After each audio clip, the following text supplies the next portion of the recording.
Alléluia.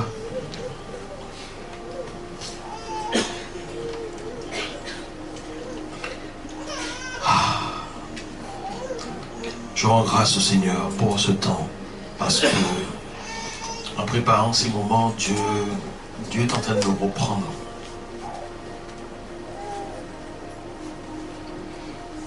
Il y a un temps où je ne vivais que pour lui. Et des fois dans le ministère, on est tellement occupé que quelquefois il peut prendre moins de place.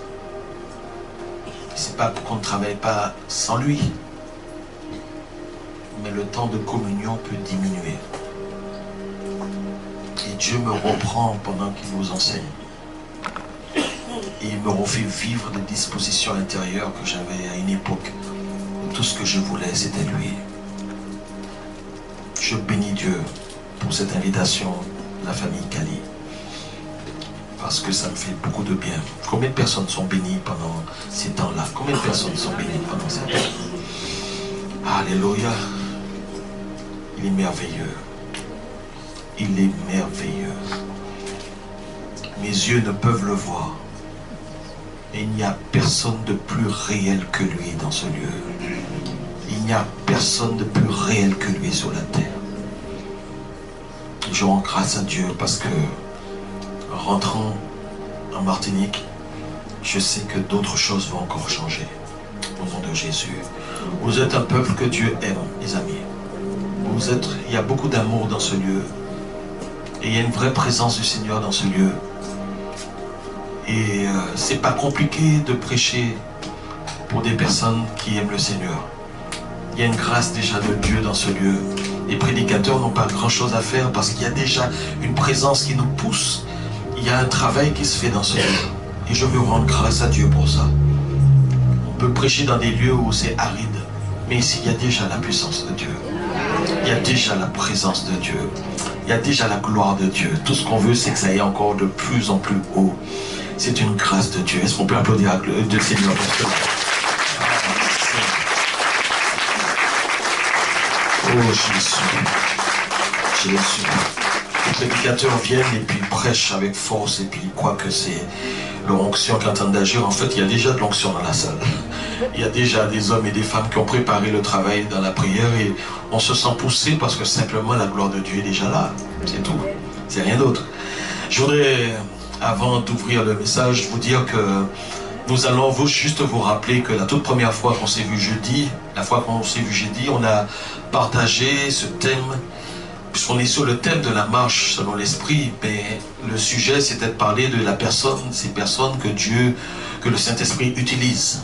Nous avons ouvert nos Bibles dans les Actes des Apôtres au chapitre 8 et on a vu que cet homme, ce jeune homme Philippe, faisait partie des diacres et que pour être choisi, il faisait partie des personnes qui étaient reconnues dans l'église comme ayant un bon témoignage, très important, et étant rempli d'esprit et de sagesse. Et on a vu que ce sont ces personnes-là qui ont été choisies pour servir aux tables. Il aurait pu réclamer le micro et dire à Pierre, je prêche mieux que toi. Étienne était d'une sagesse extraordinaire. Mais non, il y a de l'humilité. Il y a le fait d'abord de se mettre au service de ceux qui sont déjà loin et qui sont installés. On ne rentre pas dans le ministère de quelqu'un comme ça. Ce qu'on a besoin, c'est la bénédiction des personnes. C'est ça qui est important. Et donc, ils sont servis à table. Et je veux te dire, le fait de garder le parking, le fait de nettoyer l'église, le fait de faire la moindre petite chose, petite tâche, qui pour certains ne sont pas tellement importants, pour Dieu c'est extrêmement important.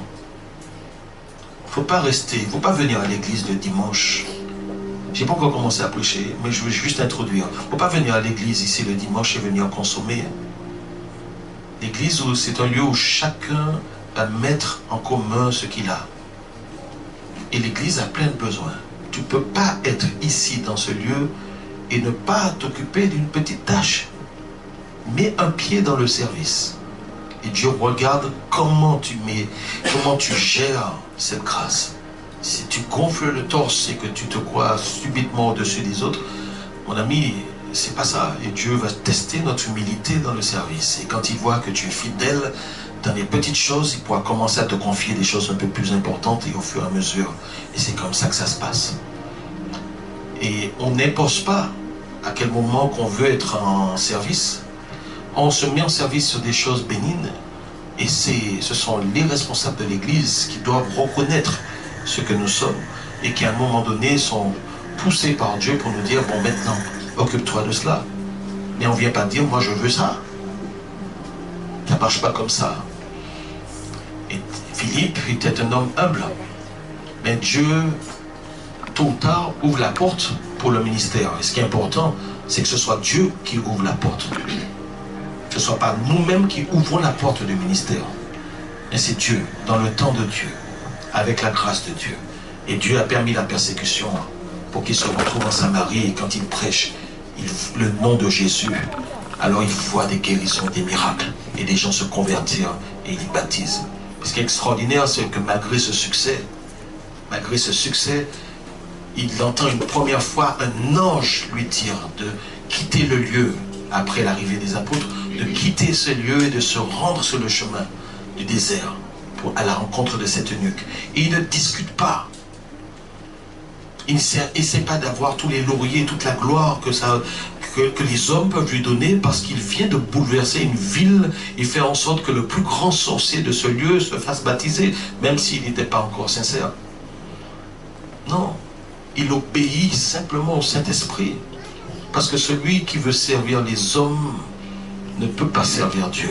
Paul disait, si je servais encore les hommes, je ne serais pas serviteur de Dieu. On fait pas ce que les hommes veulent que nous fassions. Nous faisons ce que Dieu nous demande de faire. Obéir la voix du Saint-Esprit. Et avec un contact, avec un eunuque, tout un pays va se donner au Seigneur. Ce qui fait que pendant 20 siècles, l'Éthiopie a été préservée de l'invasion musulmane et l'Éthiopie a été préservée de la traite des esclaves. Parce que c'est le seul pays en Afrique où on n'adorait plus les païens, le dieu païen des divinités.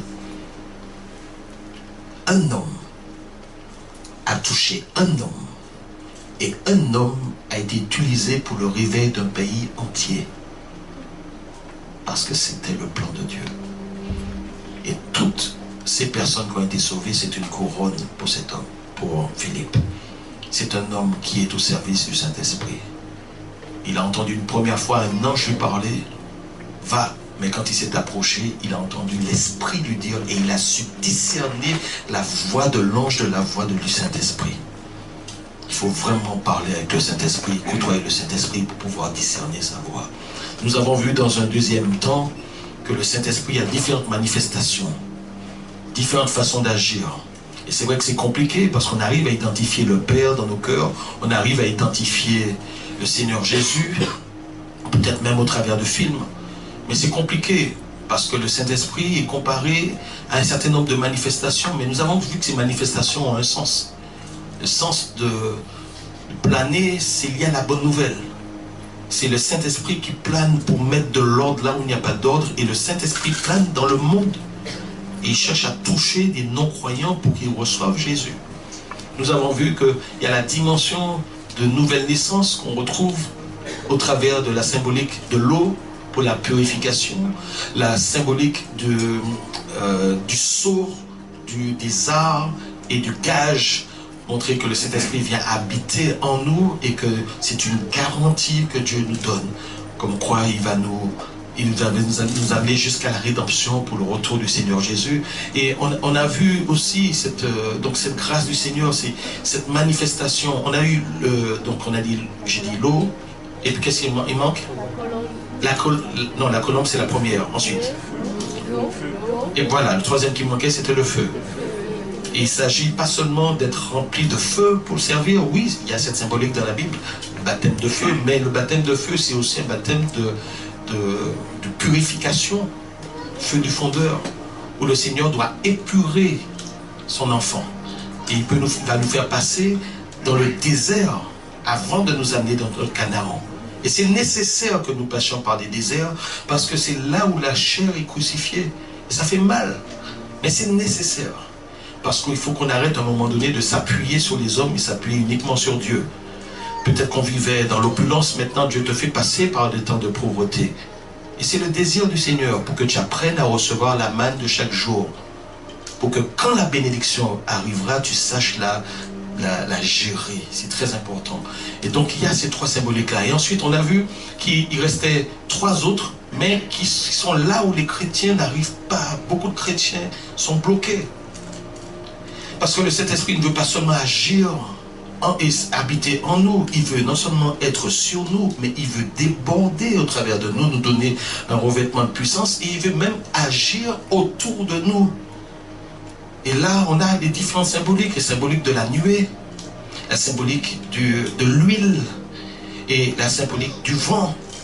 Parce qu'il veut pouvoir nous saisir et nous mettre sous contrôle pour qu'il nous fasse faire des choses, nous enlever, nous fasse faire des choses dont nous ne savons même pas, mais il faut simplement obéir et après on verra la gloire de Dieu. Et cette disposition à entendre sa voix et à lui obéir, il doit nous amener dans ces lieux-là. Très peu de chrétiens arrivent là. Très peu de chrétiens connaissent le revêtement de puissance. Et très peu de chrétiens rentrent dans les choses de la nuée, où on n'a pas besoin de toucher une personne pour que la personne soit remplie du Saint-Esprit, où il y a une onction corporative. Il y a tellement de dimensions où le Seigneur veut nous amener à combattre les autorités qui sont dans le pays. Et il nous a appelés à ça. Je rappelle que pour moi, simplement, en tant que chrétien, nous sommes supérieurs à n'importe quel sorcier. Plus puissants que n'importe quel sorcier. Pourquoi? Parce que eux travaillent avec des esprits, des anges déchus. Mais nous travaillons avec celui qui est Dieu, Dieu le Saint-Esprit, sous la couverture du Seigneur Jésus, et selon la volonté du Père. Et aucun sorcier ne peut rivaliser, aucune créature ne peut rivaliser contre le Créateur. Amen. Et ça, c'est très important. Et ce que j'ai partagé hier, pour moi, c'était vraiment la base de toute chose, la fondation de toute chose. C'est que nous devons apprendre, comme cette femme qui a accueilli le prophète chez elle et qui a créé, qui a installé une chambre. C'est très important. Si nous ne passons pas par là, nous ne pourrons pas aller plus loin. Et c'est ça qui va nous permettre de passer à d'autres étapes. C'est de créer un espace pour le Saint-Esprit dans nos vies. Créer un espace pour nous mettre à part. On a besoin de lui à chaque seconde de nos vies. Je ne sais pas. Est-ce que tu as demandé au Saint-Esprit comment t'habiller ce matin? Je ne sais pas si tu as demandé au Saint-Esprit. Je ne sais pas quand tu fais des courses. Est-ce que tu demandes au Saint-Esprit qu'est-ce que tu veux que j'achète? Parce que nous finissons par acheter tellement de choses qui ne nous servent à rien dans la maison. C'est vrai ou c'est pas vrai? Et nous faisons des fois des grosses dépenses. Mais l'ennemi, l'esprit de dépense, l'esprit de mammon travaille dans le cœur des chrétiens et on n'a pas après la force ou le courage de pouvoir mettre les 10% de la dîme que Dieu nous demande dans l'église. Mais nous avons plein de choses dans nos maisons qui ne servent à rien. Et nous faisons avancer le royaume du diable. Dans notre gestion de l'argent, le Saint-Esprit doit agir. Et le Saint-Esprit, ce qu'il souhaite aussi, ce qu'il attend, c'est qu'il ne va pas te forcer à lui réserver une chambre dans ta vie. Mais on a besoin de ce temps pour lui dire, ne t'en va pas. Je ne veux pas seulement que tu m'aides à prier en langue. Je ne veux pas seulement guérir des malades. Je ne veux pas seulement être en contact avec toi lorsque je prophétise. On peut prophétiser sans connaître le Saint-Esprit. On peut guérir des malades sans connaître le Saint-Esprit. On peut prier en langue 8 heures par jour sans connaître le Saint-Esprit. Tout simplement parce qu'on s'intéresse plus au don de ce qu'il nous a offert que de lui-même. Et cette femme qui accueille le prophète n'est en demande de rien. Que veux-tu que je fasse pour toi?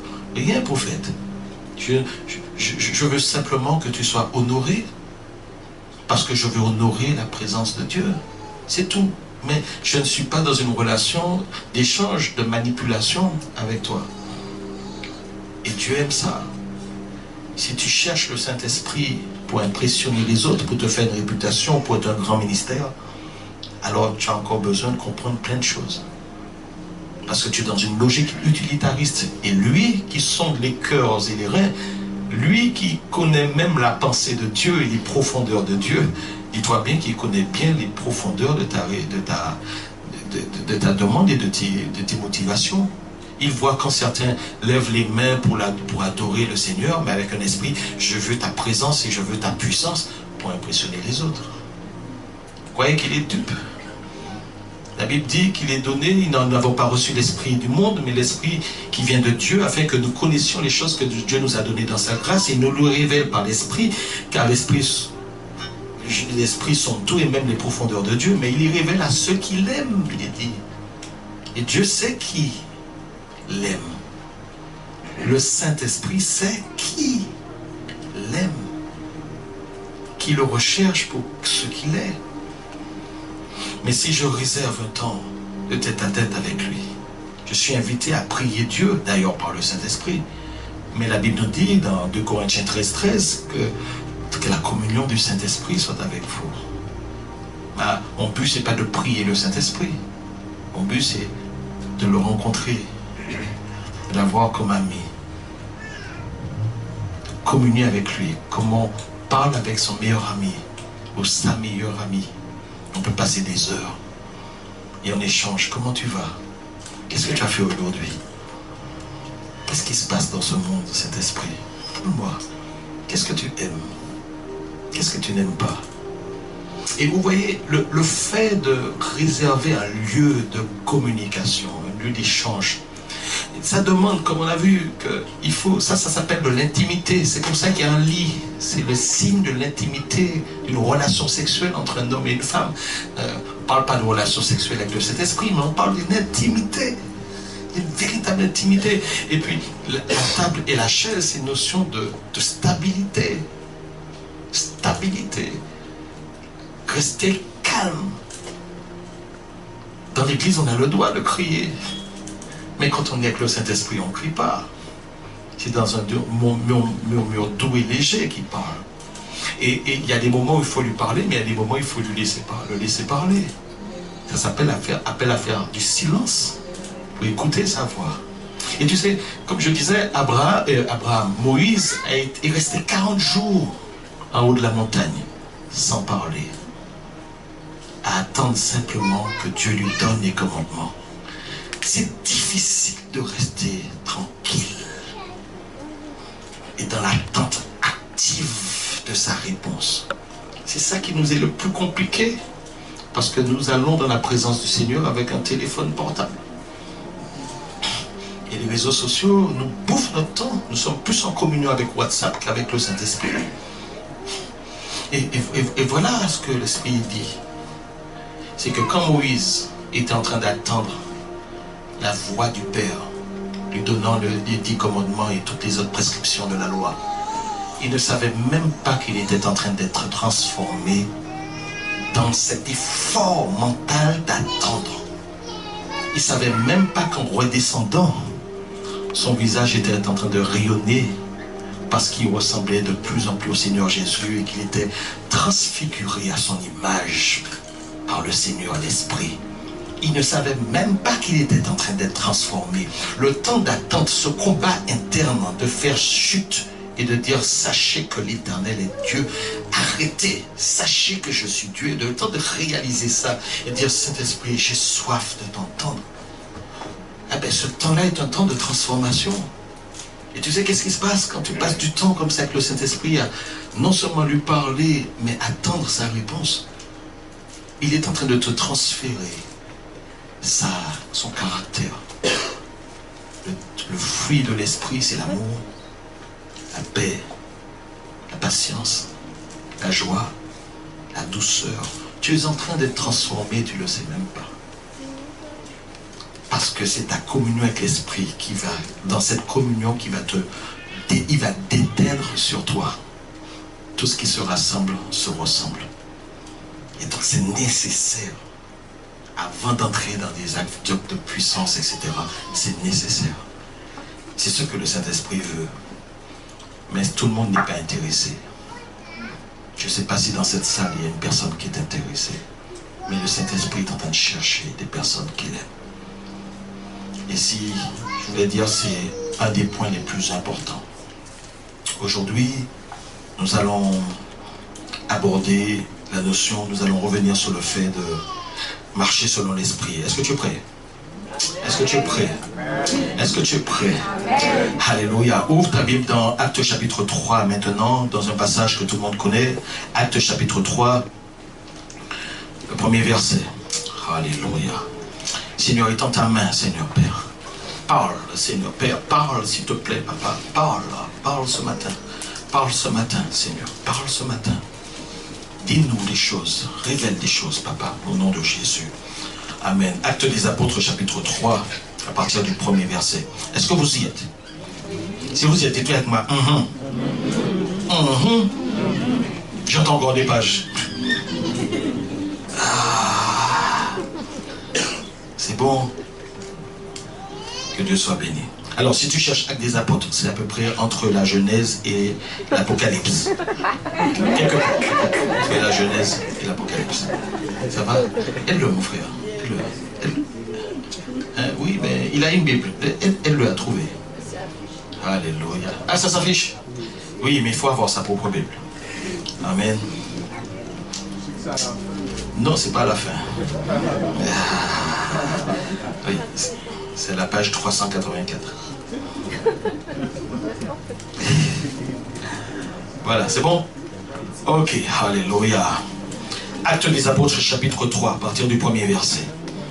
Pierre et Jean montèrent ensemble au temple à l'heure de la prière, c'est la 9e heure. C'était la 9e heure. Il y avait un homme boiteux de naissance qu'on portait et qu'on plaçait tous les jours à la porte du temple appelé la Belle, pour qu'il demande l'aumône à ceux qui entraient dans le temple. Cet homme, voyant Pierre et Jean qui allaient y entrer, leur demanda l'aumône. Pierre, de même que Jean, fixa les yeux sur lui et dit « Regarde-nous ». Et il les regardait attentivement, s'attendant à recevoir Dieu quelque chose. Alors Pierre lui dit, est-ce qu'on peut lire ensemble ce que Pierre lui dit? Je sais que vous connaissez, est-ce qu'on peut le lire ensemble? Je n'ai ni argent, ni or, mais ce que j'ai, je te le donne, au nom de Jésus-Christ de Nazareth. Ah, j'ai pas entendu. Ah, j'ai pas bien entendu. Il marche. En le prenant par la main, il le fit lever et au même instant, ses pieds et ses chevilles devinrent fermes et d'un saut il fut debout et il se mit à marcher. Il entra avec eux dans le temple, marchant, sautant et louant Dieu. Tout le monde le vit marchant et louant Dieu. Il reconnaissait que c'était celui qui était assis à la belle porte du temple pour demander l'aumône. Et ils furent tous remplis d'étonnement et de surprise au sujet de ce qui lui était arrivé. Et comme il ne quittait pas Pierre et Jean, tout le peuple étonné accourut vers eux au portique de Salomon. Et la Bible nous dit, regarde juste simplement au verset 16, c'est par la foi en son nom que son nom a raffermi celui que vous voyez et connaissez. C'est la foi en lui qui a donné à cet homme cette entière guérison en présence de vous tous. Verset 19, repentez-vous donc et convertissez-vous pour que vos péchés soient effacés. Alléluia.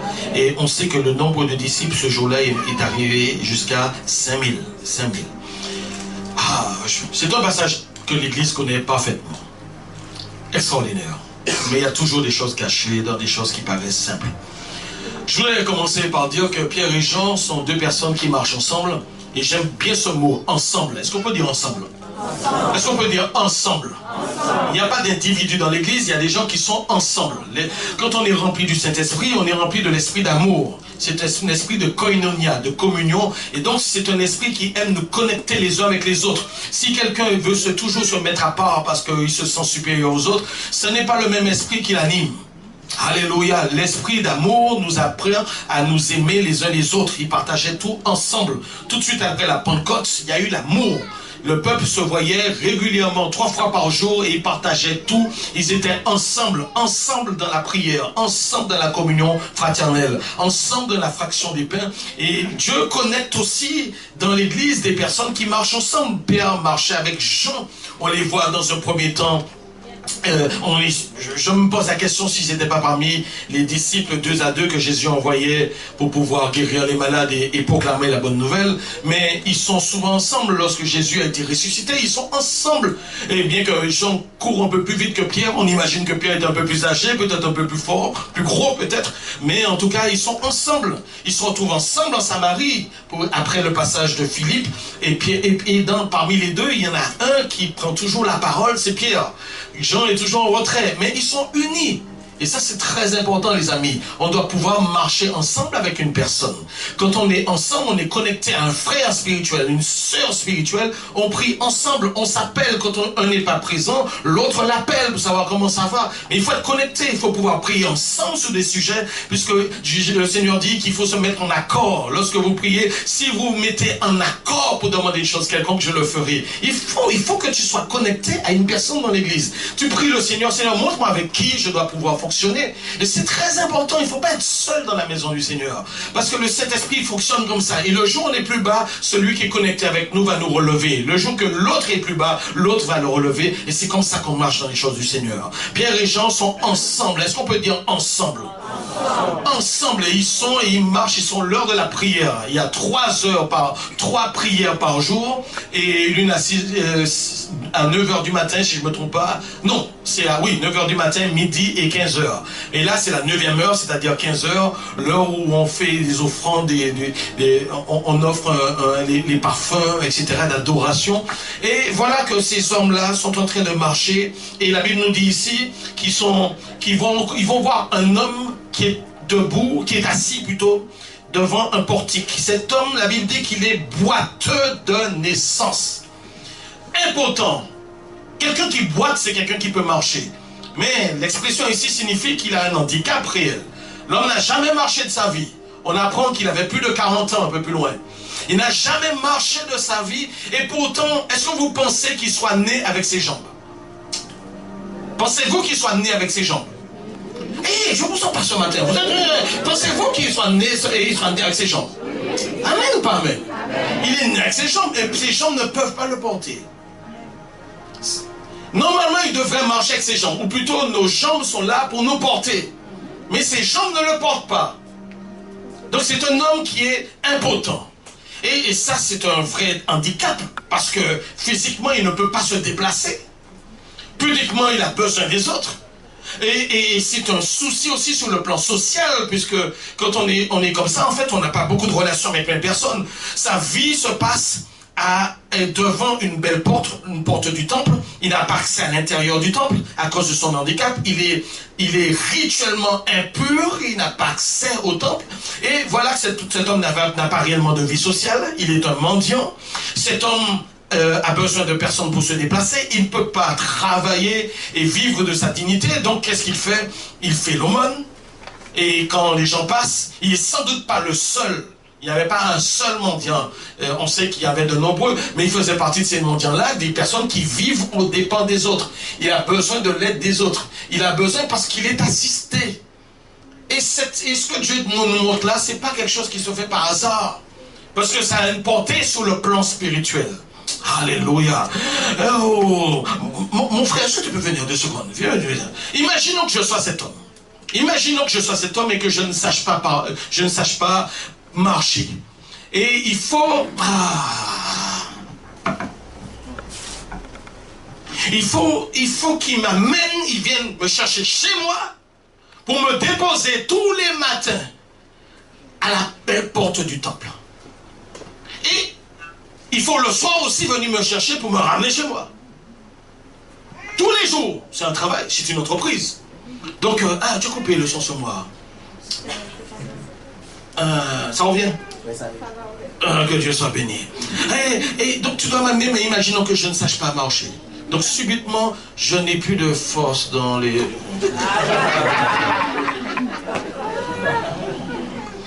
Est-ce que il faut que j'aille là-bas?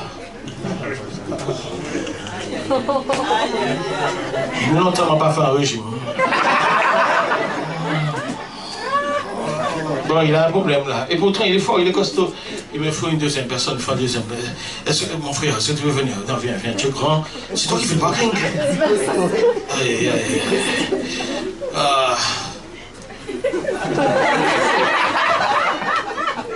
J'étais moins les amis. Il faut m'amener de l'autre côté.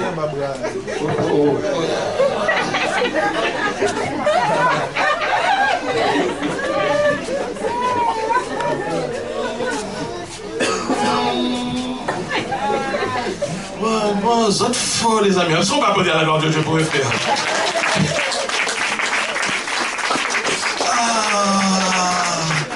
Je ne sais pas combien de personnes prenaient cet homme pour le déplacer. Mais l'homme n'est pas libre de ses mouvements. Il a besoin de se déplacer. Il dépend des autres. Il dépend des autres pour se déplacer. Il dépend des autres financièrement. Il fait la mendicité tous les jours. Il est devenu un spécialiste pour demander une pièce. Et il est dépendant aussi. Et spirituellement, ça ne va pas. Parce qu'il ne peut pas adorer dans le temple. Et le temple est le symbole de la présence de Dieu. Il ne peut pas adorer. Il est entre les deux parce qu'il est à la porte. Et il est entre les deux. D'un côté, il y a le temple. De l'autre côté, il y a le monde. D'un côté, il y a le temple. D'un côté, il y a le monde. Et des fois, on est exactement dans cette position dans l'église. Parce qu'on est assis là pendant le temps de louange de tout à l'heure. Mais on regarde ces messages sur WhatsApp. Et on ouvre son téléphone portable pour regarder les choses. On est là dans la salle, mais on est comme un ticus en train de regarder ce qui se passe à l'extérieur. On est là dans la salle, mais spirituellement, on est en train de penser au repas qu'on doit faire ce midi pour manger. On est là ce soir, mais on est préoccupé par tellement de choses que la sœur qui conduit la louange, ou celui qui prêche, tu ne l'entends même pas parce que ta tête est ailleurs. Alléluia. Et puis peut-être que pendant le temps de louange, il y a qui ça, Jésus. D'ailleurs, tu ne voulais pas venir parce que c'est tes parents qui t'ont fait venir. Et puis tu n'avais pas envie de... C'est pas contre si on te met de la musique raka, si on te met dans la danse-sol du monde là tu vas commencer à bouger. Ça te touche. Mais toucher des musiques spirituelles, etc., ça t'ennuie. Tu es dans la maison, mais en fait, tu n'es pas dans la maison. Tu es dans le temple, mais en fait, tu n'es pas dans le temple. En fait, tu es entre les deux, là. Tu penches d'un côté, de l'autre, mais en fait, ta tête est ailleurs. Tu ne sais même plus pourquoi tu es enfant de Dieu. Tu ne sais même plus pourquoi tu viens le dimanche. C'est devenu un rituel, une habitude. Et voilà ce qui se passe. Et je veux te dire que ça, c'est une situation qui est dramatique. Parce que l'homme est à la belle porte du temple. C'est une belle porte. Et on a appelé cette porte Nicanor. Elle est faite à partir des reins qui sortent de Corinthe. Elle est extrêmement belle, extrêmement riche, des matériaux très précieux. C'est la plus belle porte de toutes les portes à Jérusalem, pour donner accès au temple. C'est la plus belle des portes. Il y a de la richesse là. Mais c'est un drame. Parce qu'on est à l'entrée même du lieu où Dieu siège, entre guillemets. Et cet homme est dans cet état. Comment on peut être si proche de Dieu et être dans un état aussi lamentable? C'est un drame ce qui se passe là. C'est un drame. Parce que ce temple est riche. Il y avait de l'or, il y avait toutes sortes de choses. Hérode avait reconstruit ce temple pour faire plaisir au peuple juif. Et les gens étaient beaux, ils étaient majestueux.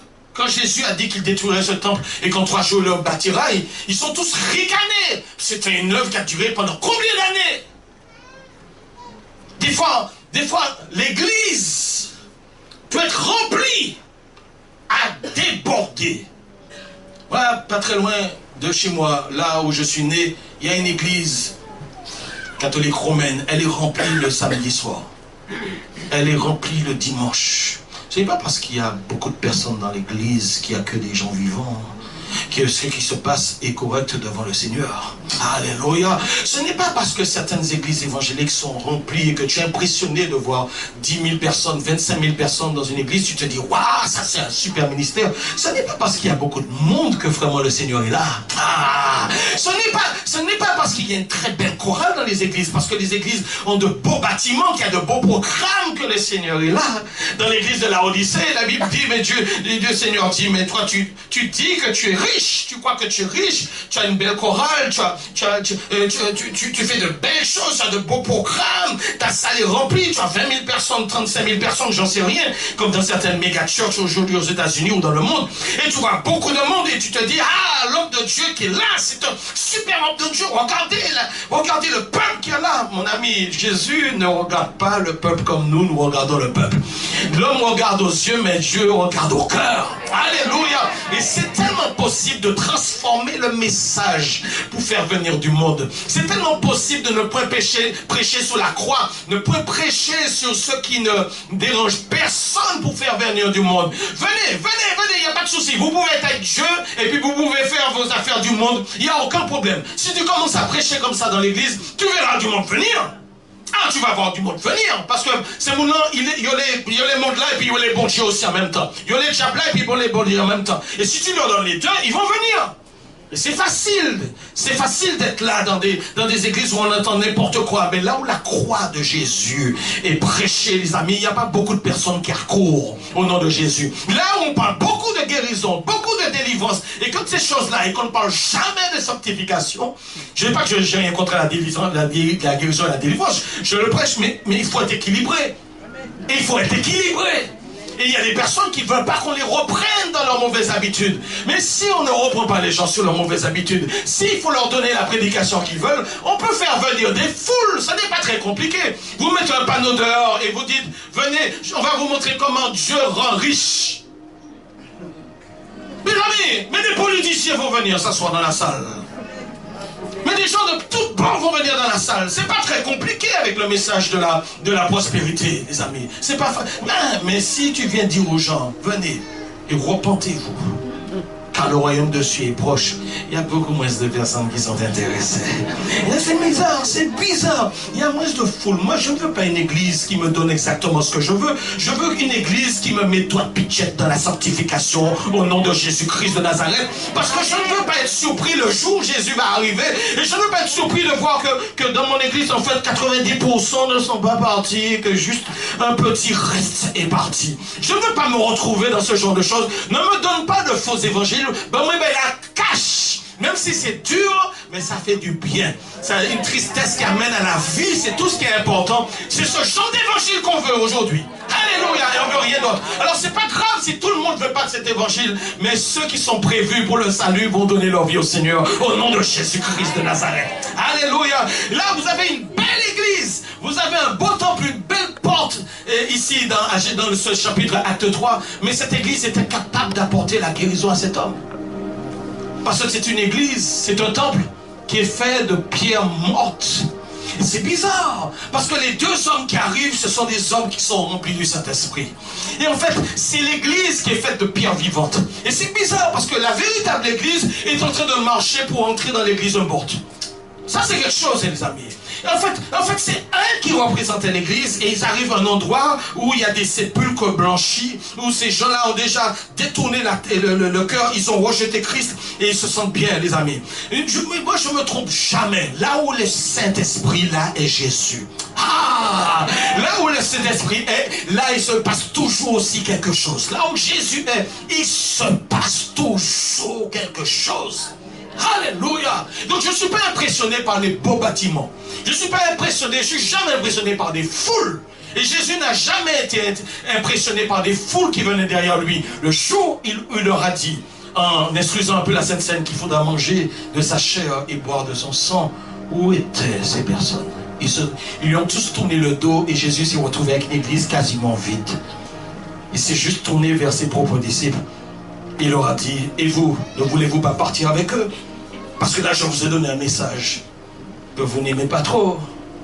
Et les hommes lui ont dit, Seigneur, Pierre, Seigneur, à qui irions-nous?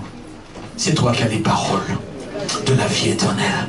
Bon, et si c'est ce que le Seigneur a dans les mains qui t'intéresse, ce sera très compliqué pour toi. Mais si tu aimes Jésus pour ce qu'il est, alors là, le Seigneur te prévoit pour une vie de gloire au nom de Jésus-Christ de Nazareth. Alors les hommes et les serviteurs sont en train de marcher. Ils sont en train de marcher et subitement, parmi tous ces mendiants qu'il y en a là, il y en a un qui attire leur attention. Certains ont dit que c'est par compassion. Parce qu'ils ont vu cet homme dans cet état. Mais ça fait des années que l'homme est là. Et c'est pas la première fois que les apôtres passent là. Ils l'ont jamais remarqué. Ça fait longtemps que cet homme est là. Cet homme a un problème. Et Jésus est en train de nous dire, et si je suis venu ici, en Guadeloupe, je suis venu vous dire, mes amis, nous chrétiens, on a un gros problème. Parce que le Seigneur est en train de nous dire, sans donner de nom à cet homme, il n'a pas de nom. Parce que chacun d'entre nous, nous pouvons nous identifier. Dieu dit, je t'ai donné des jambes, mais tes jambes ne te portent pas.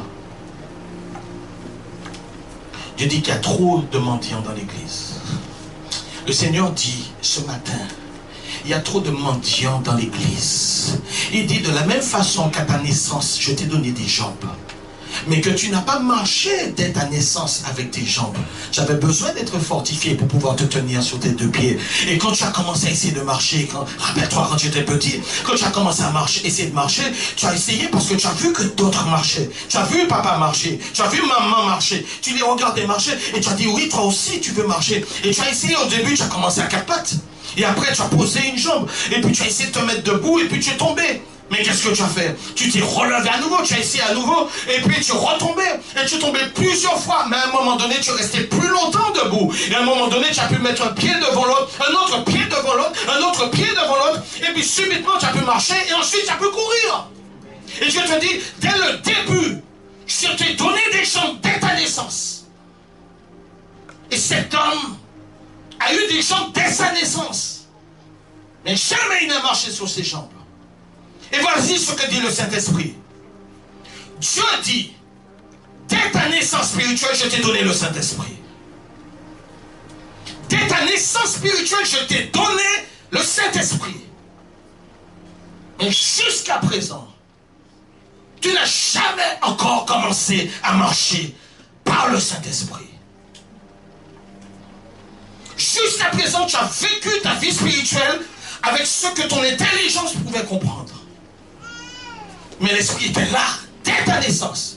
Et Dieu dit, je peux comprendre que dès le début, tu n'as pas pu commencer à marcher selon l'Esprit. Et c'est normal, parce que tu étais un bébé spirituel.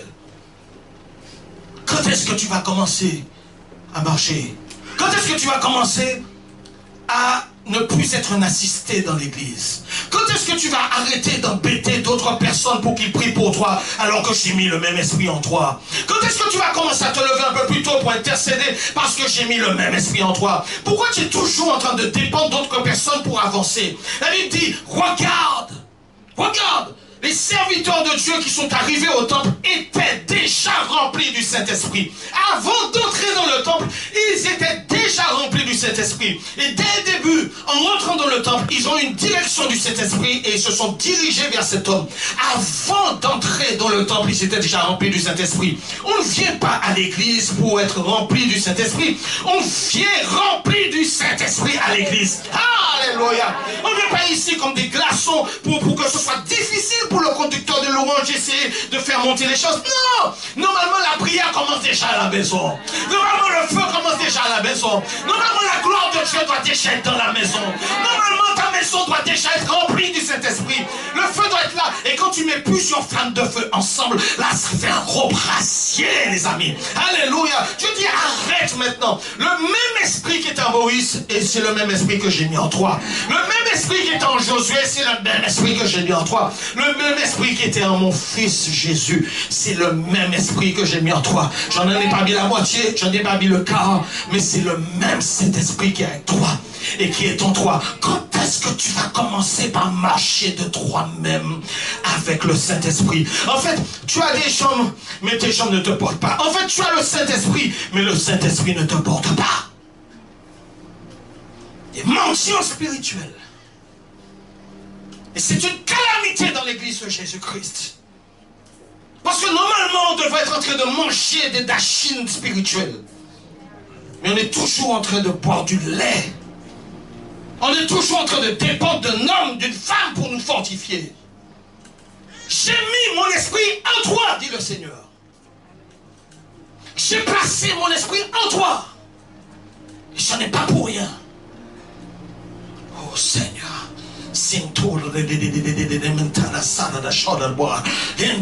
La bonne nouvelle. La bonne nouvelle. C'est extraordinaire. Parce qu'en fait, cet homme est dans cette situation-là. Et tout ce qu'il veut, c'est de l'argent. On croit que l'argent peut résoudre tous nos problèmes.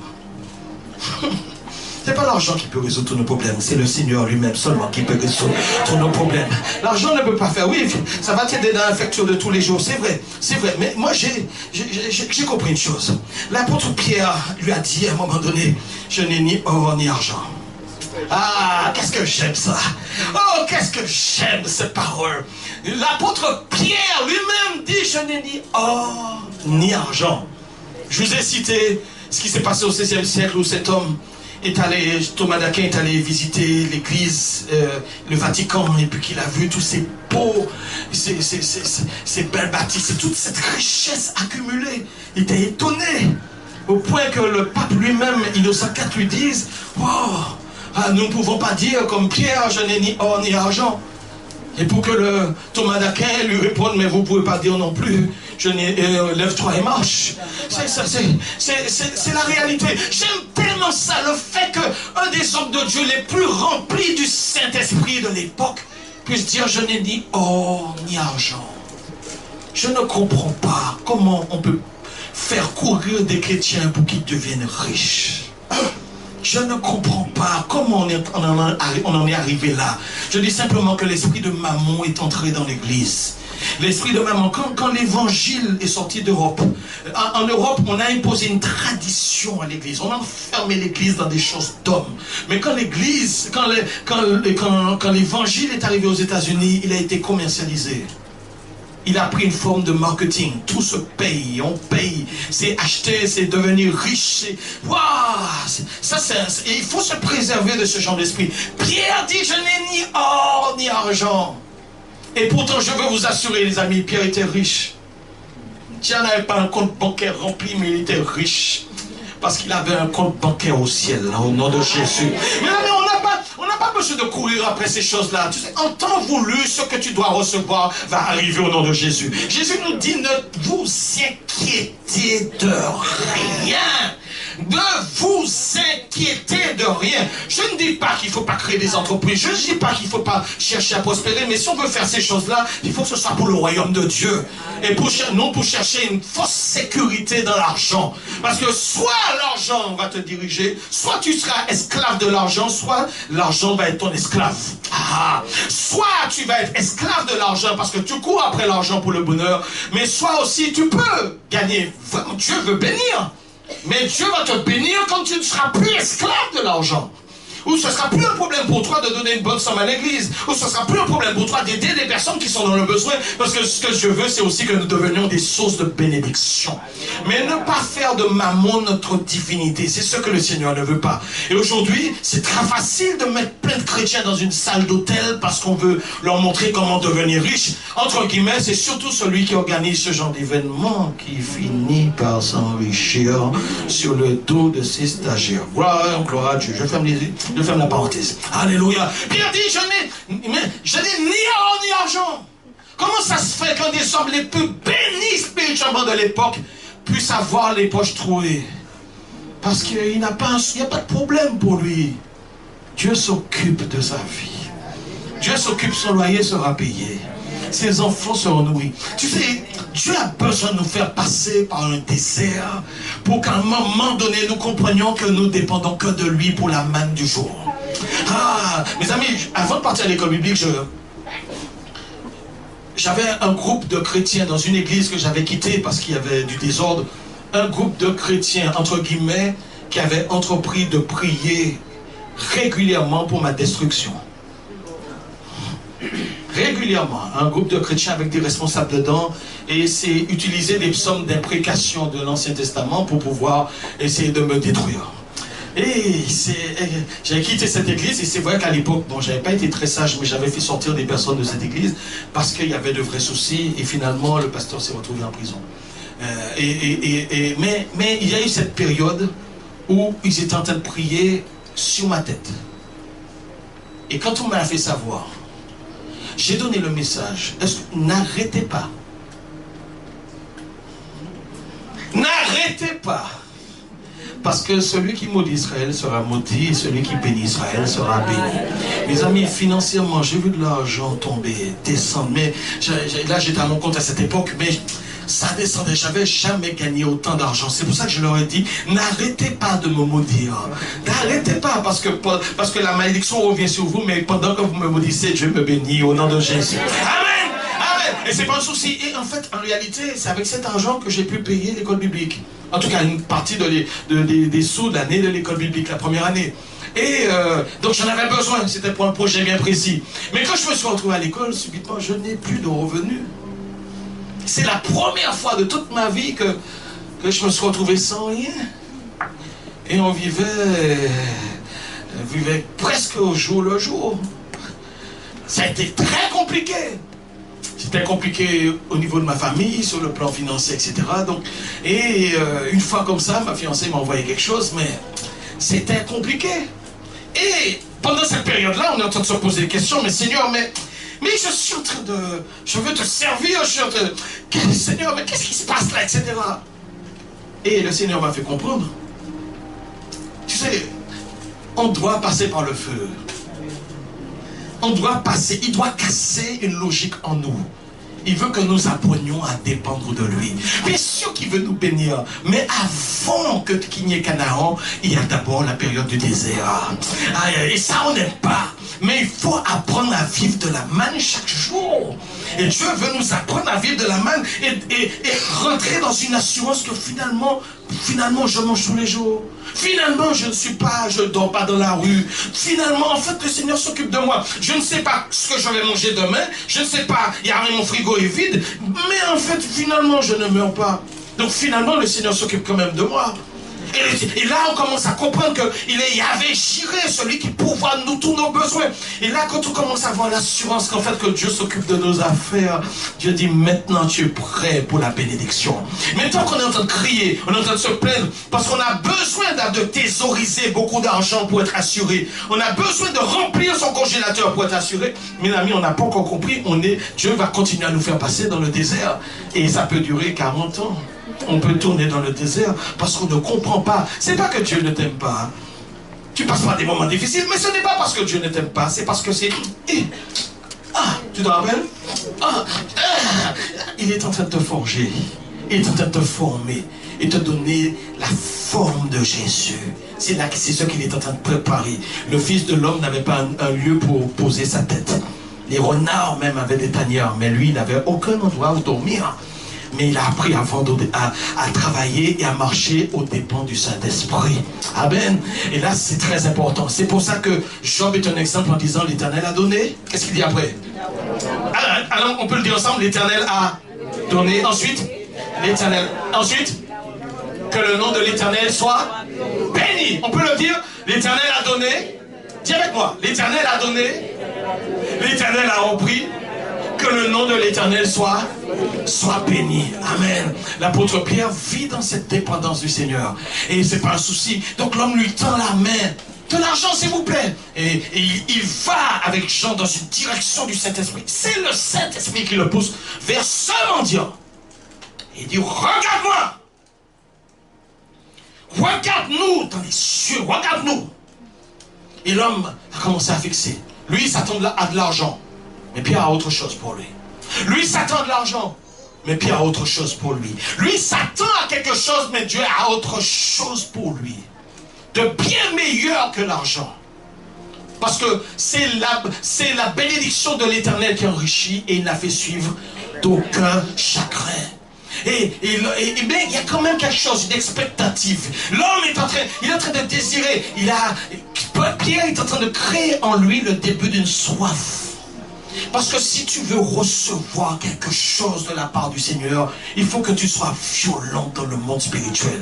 Il faut que tu aies soif de recevoir. Si tu n'as pas soif de recevoir, Jésus a dit, celui qui croit en moi, qu'il boive, qu'il vienne à moi. S'il a soif, oui, des fleuves d'eau vive couleront de son sein. Il est cela de l'esprit que devait recevoir ceux qui croiraient en lui. Il est toujours le rocher duquel sort l'eau du Saint-Esprit. C'est toujours Jésus qui le fait. Mais il cherche des personnes parmi nous qui ont soif de vivre dans une nouvelle dimension.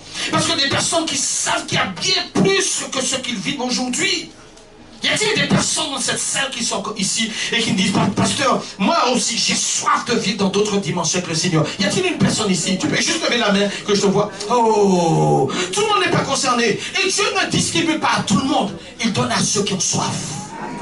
Il donne à ceux qui quémandent. Il donne à ceux qui languissent après lui. Parce que quand tu languis après Dieu, que tu as soif et que tu n'as pas encore reçu, en fait, quelque part, ta foi est en train de grandir. Il est en train de muscler ta foi. Parce que tu n'as pas reçu, mais tu es toujours en train d'attendre. Tu attends la bénédiction de l'Éternel. Alors, Pierre a placé cet homme en position de soif. L'homme le regarde dans les yeux, s'attendant à recevoir quelque chose. Il ne sait pas ce qu'il va recevoir, mais il s'attend à quelque chose. Et Pierre lui dit, je n'ai ni or, ni argent. Mais ce que j'ai là, ça qui a dit dans moi là, celui qui vit en moi là, celui qui est là, je peux te communiquer quelque chose de lui. Parce qu'il y a des choses qui se communiquent. L'apôtre Paul dit dans l'Épître aux Romains à l'église de Rome qu'il avait projeté depuis longtemps de les visiter afin de leur communiquer quelques dons spirituels, afin que nous soyons encouragés ensemble. Il y a des choses qui se communiquent. Quand tu trouves un homme de Dieu dans une église, c'est une source de bénédiction pour ta vie. Quand tu as trouvé une servante de Dieu dans une église qui est loin du Saint-Esprit, c'est une source de bénédiction pour ta vie. Alléluia. Il y a des gens qui se spécialisent pour détruire, écraser les hommes de Dieu, mais en fait en réalité derrière ça c'est le Saint-Esprit qui veut détruire l'église. Alléluia. Mais nous ne sommes pas dupes, les amis. Ceux qui sont appelés, ils sont précieux aux yeux de Dieu. Vous savez, tu sais, dans le livre de l'Apocalypse, il est parlé des 7 anges et des 7 étoiles dans la main, mais il y a 7 anges. Et il est dit, écrit à l'ange d'Éphèse, par exemple. Mais nous savons que Jean n'a pas à écrire à un ange. Jean n'a pas à écrire à un ange pour qu'un ange puisse lire un courrier à une église. Ce n'est pas un ange de lire un courrier à une église. Nous savons que le mot ange, évangélion, est là sous le sens de messager. C'est-à-dire le responsable de l'église. C'est celui que Dieu appelle ange ici. L'évêque à l'époque. Mais c'est le pasteur aujourd'hui. Et Dieu les regarde comme des anges. Ils sont précieux. Et le Seigneur les tient. Et les tient entre ses mains. Mon ami. Tu sais quoi? Quand Dieu appelle quelqu'un, tu ne touches pas à cette personne. Tu peux lui faire du mal, mais tu as un problème avec le Seigneur. Tu peux le toucher, mais de toute façon, la méchanceté de nos ennemis est inclue dans le plan de Dieu. Tout concourt au bien de ceux qui aiment Dieu, qui sont appelés selon son dessein. Toutes les injustices qu'on peut vivre dans le ministère, c'est dans le plan de Dieu, parce que Dieu veut nous positionner quelque part d'autre.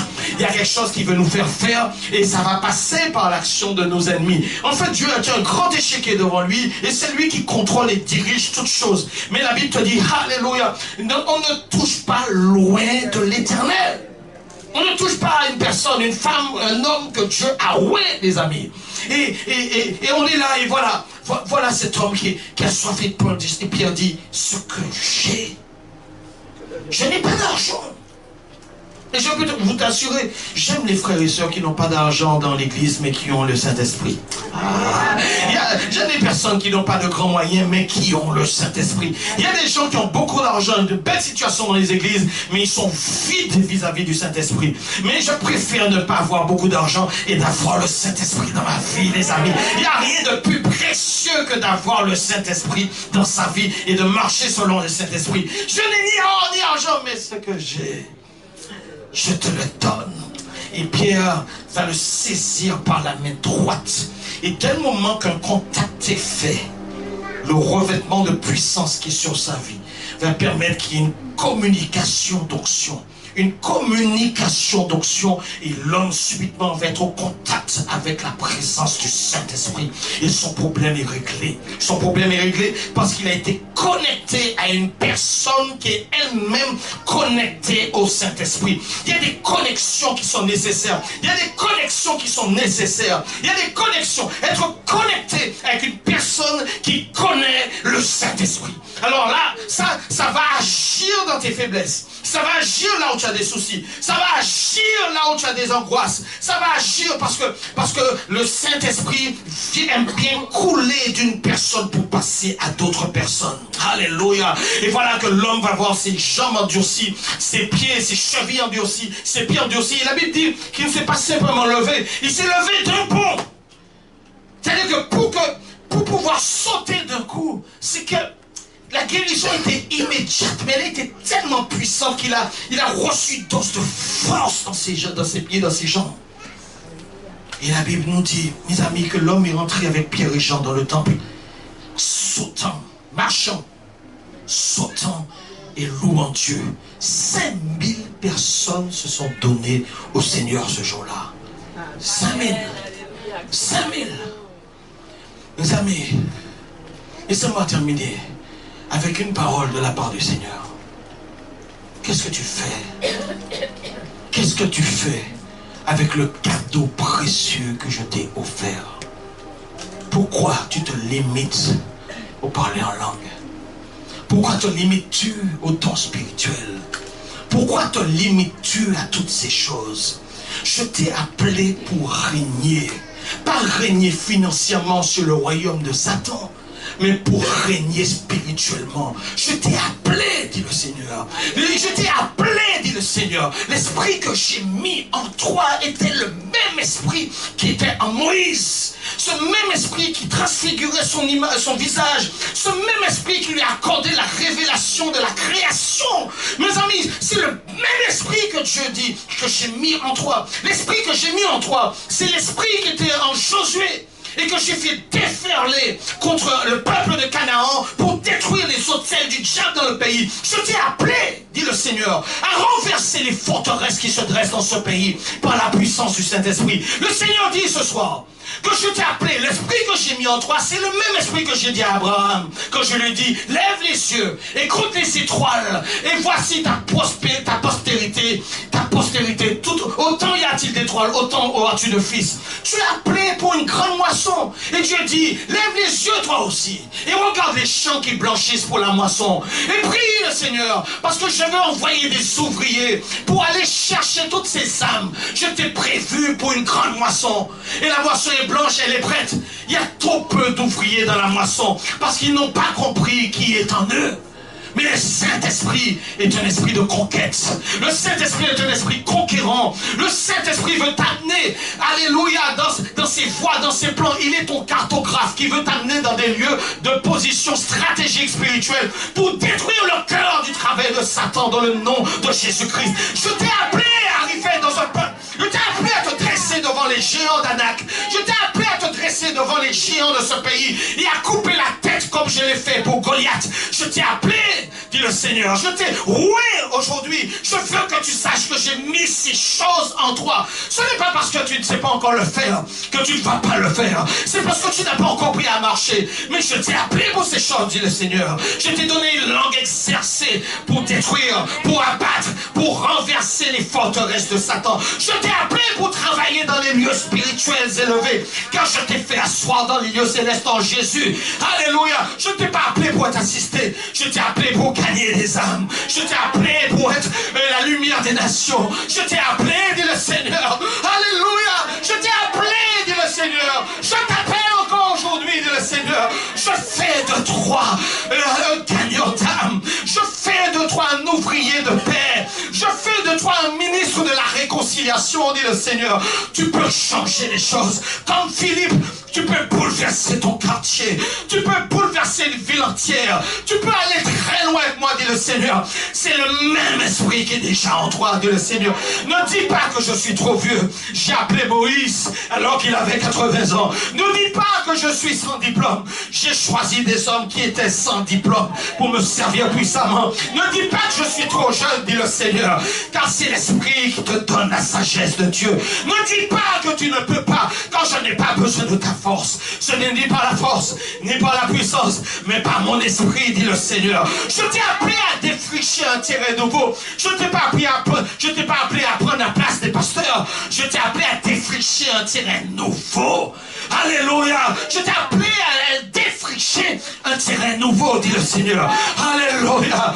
Le Seigneur dit, le même esprit qui était en eux, c'est le même esprit que j'ai en toi. Qu'est-ce que tu attends maintenant? Alléluia. Et le Seigneur le dit ce matin, lève-toi. Lève-toi. Lève-toi sur tes jambes spirituelles maintenant. Lève-toi dans ces jambes spirituelles maintenant. Tu n'es pas appelé seulement pour écouter les gens prêcher. Je t'ai appelé pour prêcher l'évangile. Tu n'es pas appelé simplement pour lire les livres des autres. Je t'ai appelé pour écrire. Tu n'es pas appelé simplement à regarder des gens à la télé en train de prêcher l'évangile. Je t'ai appelé à être dans la télé pour prêcher l'évangile aux multitudes.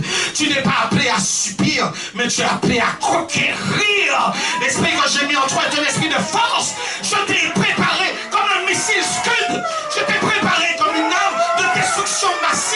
pour détruire les projets de l'adversaire. Je t'ai appelé au nom de Jésus. Je t'ai appelé, dit le Seigneur. Je t'ai tout donné. Qu'est-ce qu'as-tu reçu? Qu'as-tu reçu, dit le Seigneur? Alléluia, alléluia. Parle, Seigneur. Seigneur, parle, Seigneur. Il y a un homme ici. Il y a une femme ici. Il y a un homme ici. Tu as perdu du temps. Tu as assez perdu le temps. Tu n'as plus assez de temps. Tu as tout juste assez de temps maintenant pour accomplir le projet que j'ai prévu sur ta vie. Rachète le temps devant moi, dit le Seigneur. Rachète le temps, dit le Seigneur. Lève-toi maintenant. Tu n'as plus besoin que les autres te fortifient. Je suis à l'intérieur de toi, dit le Seigneur. Tu n'as plus besoin que les autres t'enseignent. Je suis ton enseignant, dit le Seigneur. Alléluia, alléluia. Tu es à mon école. Inscris-toi, remplis un bulletin, dit le Saint-Esprit. Je t'inscris aujourd'hui à l'école du Saint-Esprit. Je t'inscris aujourd'hui à l'école du Saint-Esprit. Alléluia. Oh Seigneur, oh Seigneur, oh Seigneur. Le cadeau nous est donné ce matin. Le cadeau nous est donné ce matin. Recevez ce cadeau. Prenez-le. Prenez-le. Prenez-le. Et changez de vie. Changez vos habitudes. Et obéissez à mon esprit. Obéissez à mon esprit, dit le Seigneur. Le Seigneur dit que lorsque son fils est venu, il a dit à ses disciples, celui-ci est mon fils bien-aimé. En lui, j'ai mis toute mon affection. Écoutez-le. Écoutez-le. Aujourd'hui, le Seigneur dit à l'Église, cet esprit est mon esprit, l'esprit de toute mon affection. Écoutez-le. Écoutez-le. Écoutez-le. Et marchez selon lui. Obéissez-lui. Soumettez-vous à lui. Faites de lui votre compagnon. Et si vous lui parlez, au temps convenu, il vous parlera. Il vous sondera. Il verra vos motivations. Parce que lui cherche ce qu'il aime pour ce qu'il est. Lui cherche ce qu'il aime pour ce qu'il est. L'esprit chéri de Dieu, l'esprit chéri de Jésus. Il dit, ne viens pas avec tes projets, ne viens pas avec tes ambitions, ne viens pas avec tes calculs. Meurs à toutes ces choses et laisse-moi te conduire dans ce que j'ai prévu pour toi, même si ça ne le correspond pas à ce qui est grand devant les hommes. Mais ce qui est important, c'est ce qui est grand à mes yeux, dit le Seigneur. Dit le Seigneur. On va se lever sur ses jambes spirituelles maintenant. Et on va se lever en douceur. On va se lever en douceur. C'est le nom de Jésus qui a fortifié cet homme. C'est le nom de Jésus qui a donné gloire à cet homme. Le Saint-Esprit ne cherche pas à s'auto-glorifier. Quand Jésus est venu, il n'a pas cherché à s'auto-glorifier. Il est venu pour glorifier le Père. Et quand l'Esprit vient, il est venu pour glorifier Jésus. Pour glorifier le nom de Jésus. Il vient pour glorifier le Père. Mais il ne cherche pas sa propre gloire. Oh. Le nom de Jésus, c'est le seul qui doit être élevé. c'est le seul qui doit être glorifié. Car c'est Jésus qui a missionné le Saint-Esprit pour son Église. Il reste le propriétaire. C'est sa maison. C'est lui seul qui a versé son sang pour toi et moi. Et c'est lui seul que le Saint-Esprit veut glorifier.